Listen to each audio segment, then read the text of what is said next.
Cordial saludo. En este momento queremos presentarles a ustedes el panorama general de un psicólogo organizacional. Eh, Dentro de la presentación está compuesta por mis compañeros Diego Gutiérrez, Mónica Proaños, Jason Salvador y quien les habla Omar Díaz. Inicialmente veremos el psicólogo organizacional como un profesional que tiene por objetivo facilitar los procesos dentro de una compañía y dentro de estos procesos, uno de ellos es el aprendizaje y el crecimiento de los trabajadores o empleados. ¿Listo?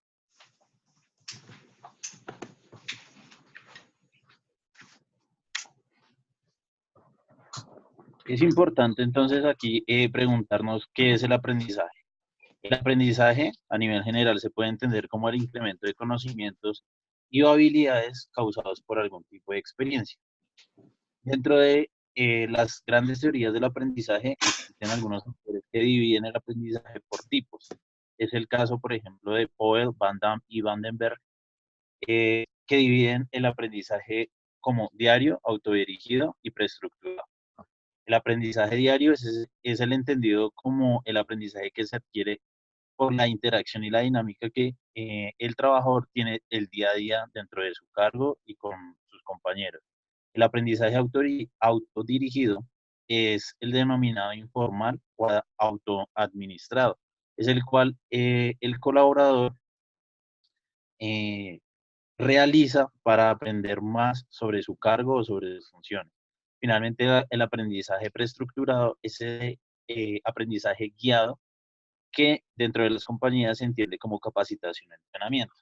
Dentro de otra de las clasificaciones o tipos de aprendizaje encontramos los autores Cesa y London, donde nos hablan sobre aprendizaje adaptativo, generativo y transformacional. El adaptativo es el aprendizaje que se usa para adaptarse poco a poco al clima organizacional, a la cultura, a las políticas, normas o procedimientos dentro de una empresa. El aprendizaje generativo es el aprendizaje que de manera intencional los trabajadores adquieren poco a poco para ir especializando su trabajo. Y finalmente el aprendizaje transformacional es ese que los individuos o los trabajadores emprenden para tener un cambio dramático y fundamental en la forma de percibirse a sí mismo y dentro de la compañía. Dentro del aprendizaje existen algunas influencias y desde esas influencias podremos hablar entonces del diseño de la organización, sobre cómo se distribuyen las funciones dependiendo de cómo hay jerarquización dentro de la empresa. La cultura organizacional es otro de los aspectos fundamentales. Es entendida la cultura organizacional como las costumbres y valores que hacen la compañía lo que es. El clima social, que es la dinámica entre cada uno de los trabajadores, como esas interacciones sociales. El puesto de trabajo claramente es una influencia del aprendizaje, puesto que depende del cargo que nos desempeñemos o el puesto que estemos desarrollando, deberíamos exigirnos a nosotros mismos cierto conocimiento. Por otro lado, las características del empleado, que son características intrínsecas sobre actitudes y aptitudes que tengamos ya antes de llegar a la empresa o durante el proceso en el que estemos desarrollando nuestras funciones. Adicional a eso, otra de las influencias es la supervisión y el liderazgo, que hace referencia a, digamos, las capacidades y habilidades que tienen nuestros jefes o nuestros superiores para motivarnos frente a nuevos aprendizajes. ¿Listo?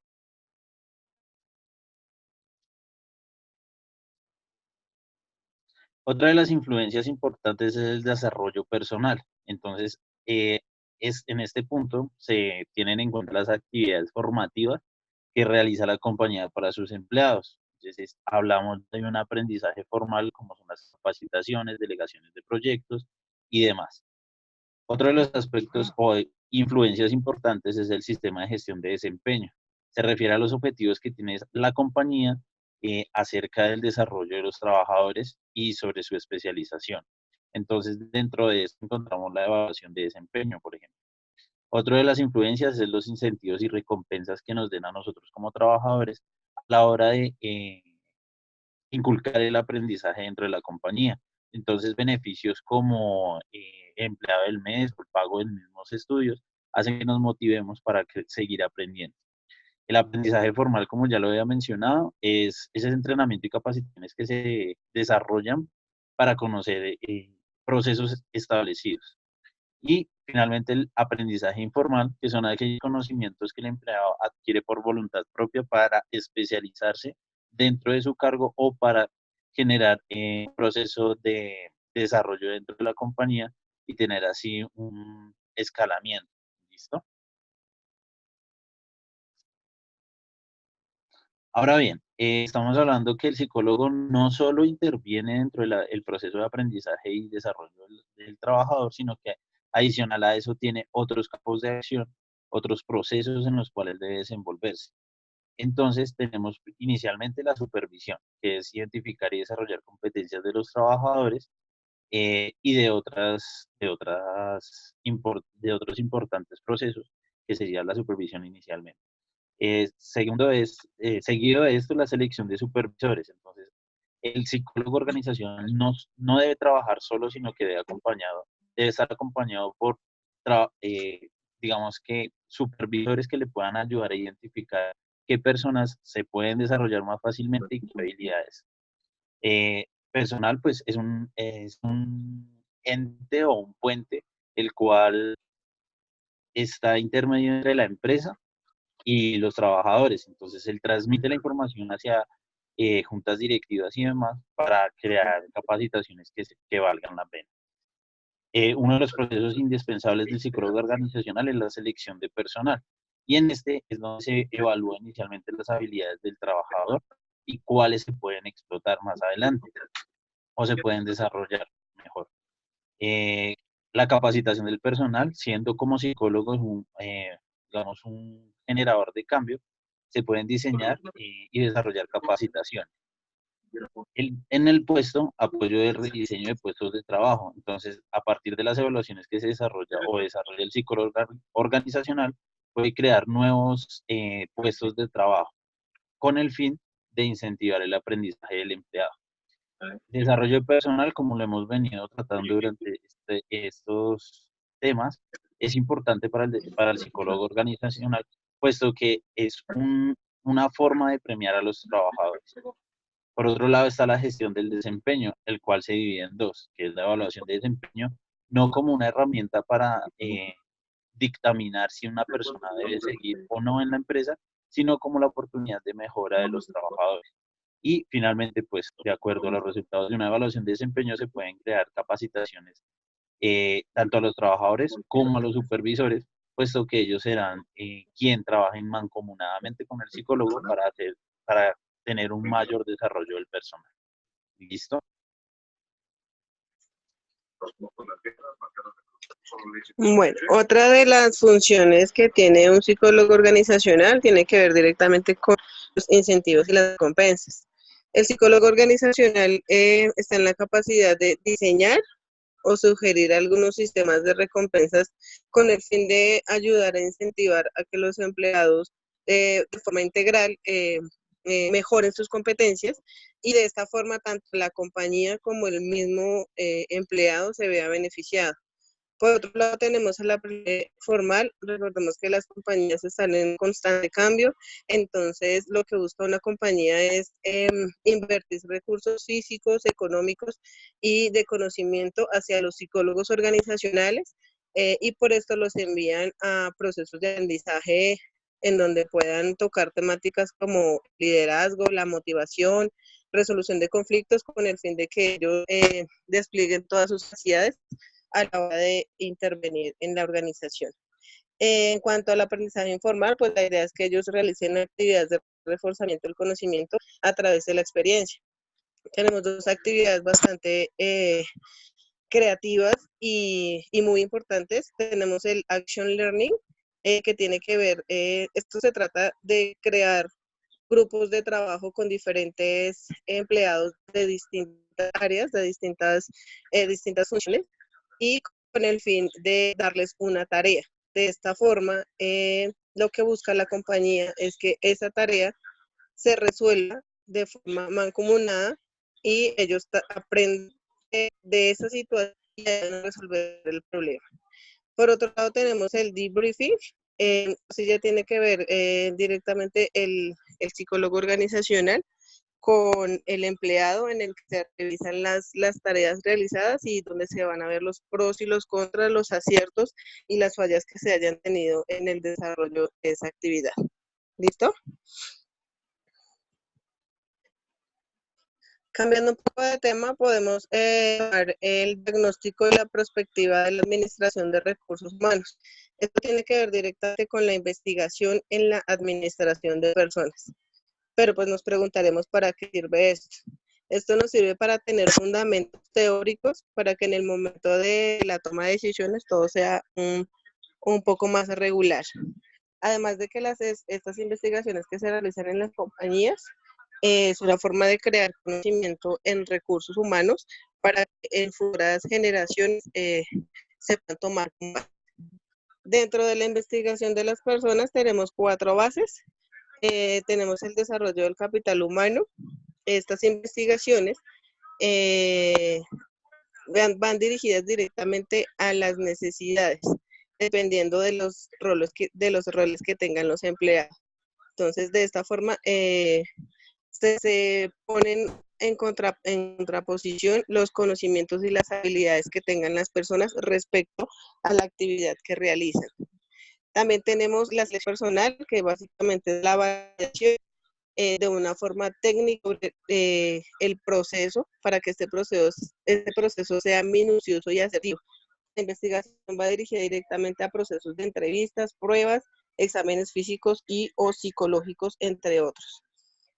Por otro lado, tenemos las relaciones humanas. Recordemos que es muy importante profundizar en este concepto, el concepto del clima laboral. De esta forma podemos ver cómo se afecta directamente la vivencia con la producción y los procesos que tenga una compañía.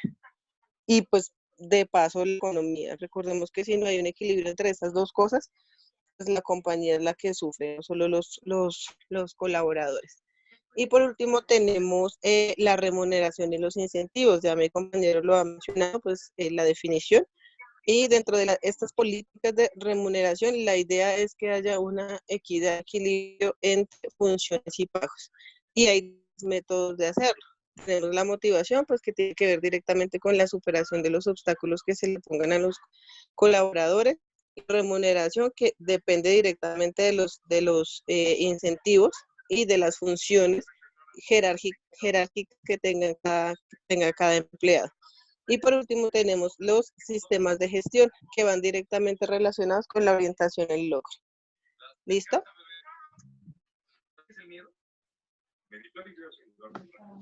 Por otro lado, tenemos que para ese ejercicio investigativo nos vamos a encontrar con una serie de obstáculos.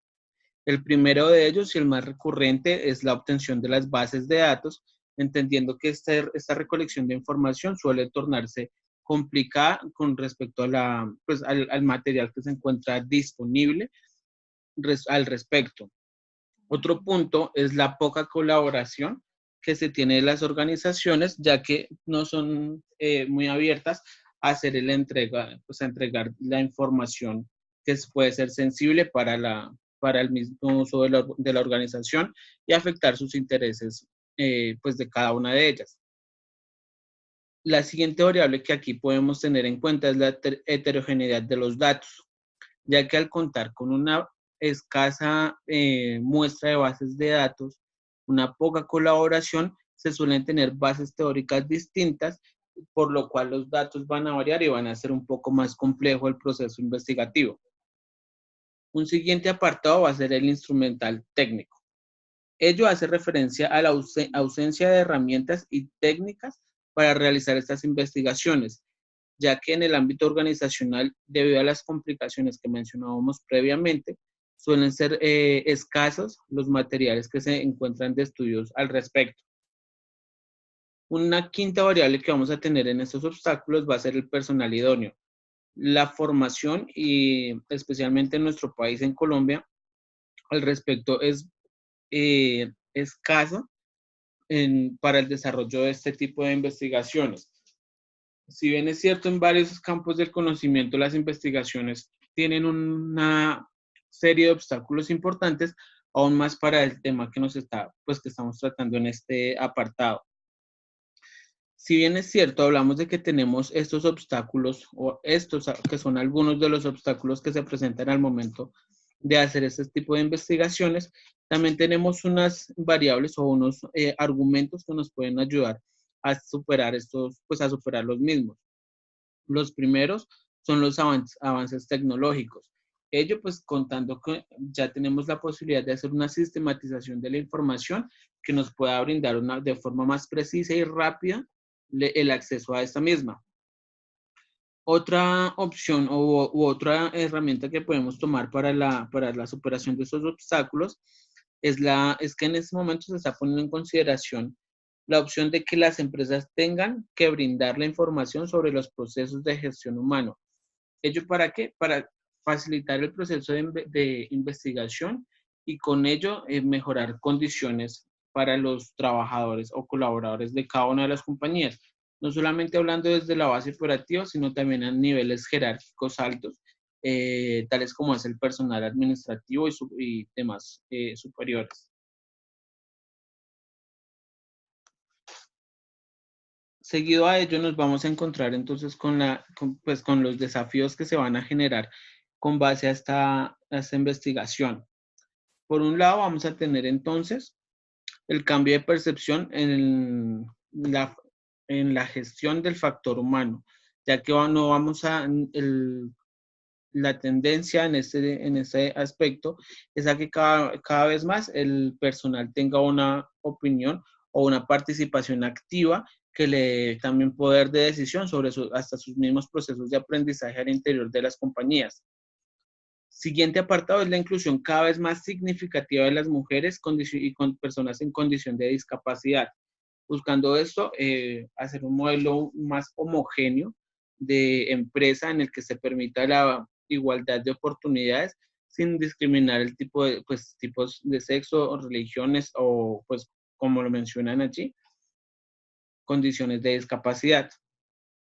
Siguientes son las condiciones del mercado, ya que en este se busca incrementar la producción y la comercialización de proyectos, entendiendo en el momento en el que nos encontramos la gran expansión y globalización que tenemos de los diferentes mercados, por lo cual es importante que los empleados cada vez tengan una mayor participación para de esta forma tener una mayor y mejor producción que permita ser competitivos en el mundo actual.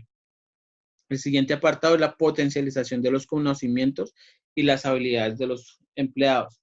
No basta simplemente con conocer una técnica y ser especialista en ella, sino que en este momento se hace preciso contar con diferentes herramientas que le permitan, además de ser eficaz, ser eficiente en la ejecución de las labores. Siguiente, vamos a contar con la adaptabilidad a la nueva cultura que abarca los mercados en la actualidad. Como lo veníamos diciendo anteriormente, el tema de la revolución de la información, de tener un mundo globalizado, hace una exigencia mucho más amplia a las organizaciones y a sus integrantes para la adaptación a este nuevo nicho de mercado en el cual nos encontramos actualmente. Y el siguiente va a ser el fortalecimiento del concepto de administración de talento humano. Esta es una forma universal de contextualizar no solo la teoría al respecto, sino adicional de tener en cuenta la compañía, el mercado y donde se encuentra, con lo que cada vez nos vamos a encontrar que es más preciso o más recurrente el tema de contar con una mejor calidad para el talento humano que hace parte de estas compañías. En el siguiente apartado vamos a enfocarnos entonces respecto a los macroprocesos. Con ese tema de los macroprocesos es importante tener en cuenta los procesos de gestión para cada una, pues para el interior de las compañías. Si bien es cierto, esos son muchos más puntos que pueden ser importantes para este apartado. Acá nos vamos a centrar en 8 y son los que vamos a mencionar en primera instancia. El primero es la planificación del talento, es decir, qué es lo que requiere el puesto, qué es lo que requiere la compañía para potencializar los resultados.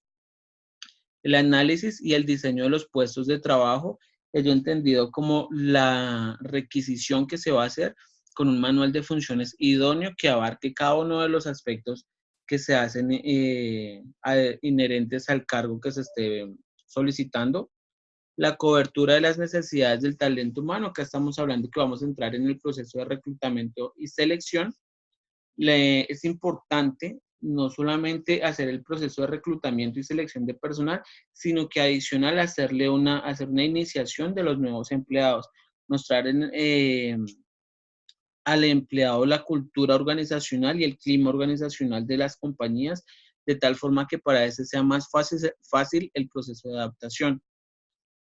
Siguiente apartado que vamos a tener en cuenta y que es de vital importancia en el contexto actual es la capacitación. De esta capacitación también vamos a tener una evaluación, la evaluación que se va a hacer del empleado respecto a los procesos que éste desarrolla. Y pues como resultado de todo este proceso, el empleado va a tener una retribución. Los macroprocesos los podemos entender como un nuevo enfoque para la organización y la planificación del área de gestión humana. ¿Cuál es su objetivo? Es la preparación y la definición de las actividades necesarias para el correcto funcionamiento de la organización. Como se darán cuenta, a pesar de que anteriormente solo mencionamos 8, se trata de cubrir todos y cada uno de los aspectos que pueden hacer o mejorar o potencializar el mismo cargo y el empleado en sí. Lo siguiente que vamos a tener en cuenta en los macroprocesos va a ser la planeación estratégica. Ello, como se darán cuenta ustedes cuando hablamos de un análisis, de un diseño de un puesto de trabajo, cuando vamos a hablar de un formato de una requisición, cuando estamos hablando de la selección idónea de personal, vamos a generar adicional, o es importante también tener clara las políticas del área de gestión humana.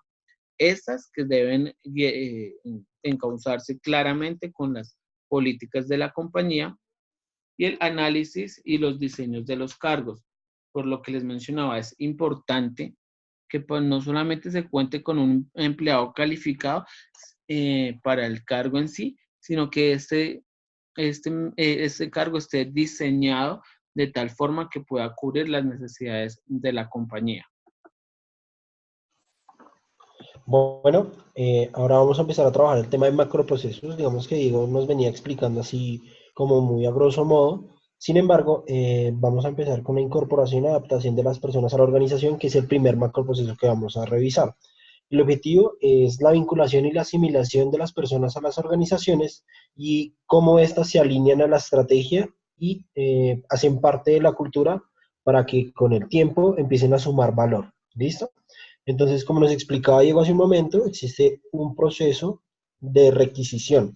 Es decir, cuando en un área se identifica una vacante, se genera este formato de requisición, porque así lo manejan las organizaciones, el cual está orientado a hacer la solicitud formal al área de talento humano y que pues, al final del día va a llegar al psicólogo para que él estudie el perfil y empiece a hacer el tema de reclutamiento, que es nuestro siguiente proceso.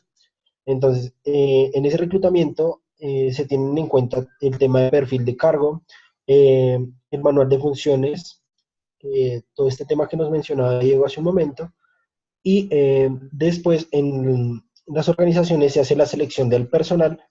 El primer filtro es el tema del psicólogo, y también se tiene en cuenta la opinión del experto, es decir, la persona que hace el formato, diligencia el formato de requisición.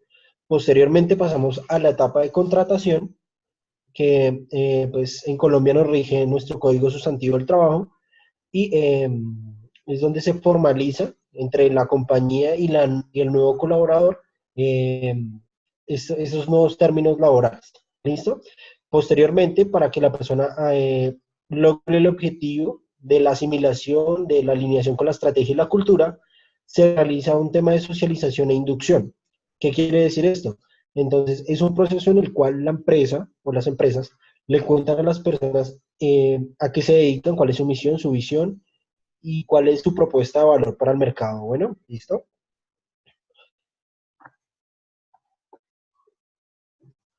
Por otro lado, tenemos el macroproceso de compensación, bienestar y salud de las personas.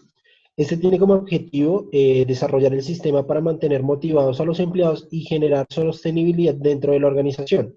Entonces, acá encontramos áreas como calidad de vida, el tema de nómina, el tema de seguridad y salud en el trabajo. Entonces, tenemos la compensación y la estructura salarial, que es la manera de retribuir a la persona por los servicios que está prestando. ¿Sí? Estos servicios, perdón, esta retribución se tiene en cuenta todo el proceso de requisición, en el tema de selección y en el contrato está estipulado.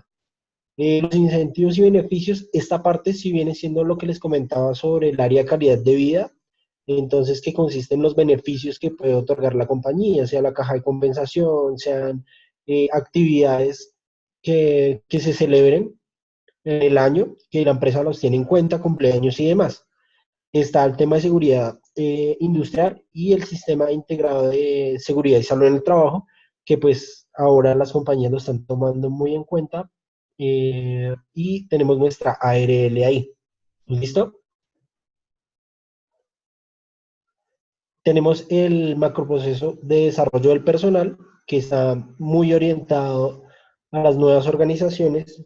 Si bien es cierto que cuando se hace el proceso de selección, eh, se buscan las personas que sean idóneas para el cargo. Sin embargo, cada compañía eh, tiene una especificidad para hacer las cosas. Entonces, ahí es donde entra el área de desarrollo y capacitación.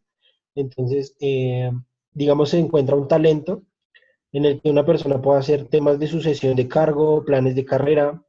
Entonces, este busca el desarrollo de habilidades intelectuales y emocionales a nivel profesional y personal, con el fin de estimular la innovación y la generación de conocimiento y las competencias que pues estén orientadas a la estrategia y sumen valor. La capacitación y el entrenamiento. El entrenamiento, a diferencia de la inducción es, digamos que en términos generales es lo que la empresa le quiere mostrar a la persona, mientras que el entrenamiento es lo que la persona hace o las relaciones que la persona tiene con diferentes áreas para desempeñarse de la mejor forma. ¿Listo? Por otro lado está el tema que les comentaba, el desarrollo profesional, planes, carrera y de sucesión, que pues están muy orientados a que la compañía genere beneficios para la persona y de esa misma forma, de esa misma manera, eh, contribuya a las necesidades de la empresa con una persona muy experimentada. Está el tema de la evaluación de desempeño, pues que consiste, por lo general se hace anualmente, y consiste en evaluar el desempeño de los empleados, depende de cómo se maneje, eh, para identificar aspectos por mejorar, cuáles son los aspectos más relevantes de la compañía y digamos que estas evaluaciones de desempeño están muy orientadas a las competencias que la organización tenga establecidas. Finalmente, tenemos el tema de las relaciones con el empleado, que el objetivo es mantener buenas relaciones laborales con el empleado y el empleador a fin de generar este tema de sinergia y trabajo en equipo que de cierta manera contribuye a la empresa. Entonces encontramos la negociación colectiva y las relaciones con los sindicatos. Entonces, si bien es cierto, las empresas deben ceder en partes, pero también deben poner el asunto sobre la mesa para poder definir qué beneficios puede tener las personas y cuáles beneficios puede tener la compañía.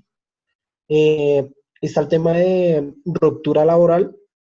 Entonces, para este tenemos dos casos así como muy generales. El primero es la ruptura voluntaria, es decir, cuando la persona no quiere seguir trabajando con la compañía, lo que hace es su carta de renuncia y listo. Por otro lado, está la ruptura laboral involuntaria, que es cuando la compañía toma la decisión por diferentes motivos, sea por reestructuraciones, sea porque no están de acuerdo con el trabajo de la persona, en finalizar el pacto laboral. Digamos que acá también dentro de esta ruptura laboral se maneja los periodos de prueba. Digamos que en Colombia esto equivale más o menos al 12% del contrato estipulado y pues se generan este tipo de evaluaciones. ¿Listo? Esta es la bibliografía en la que nos hemos basado para construir este contenido. Les damos las gracias por su atención.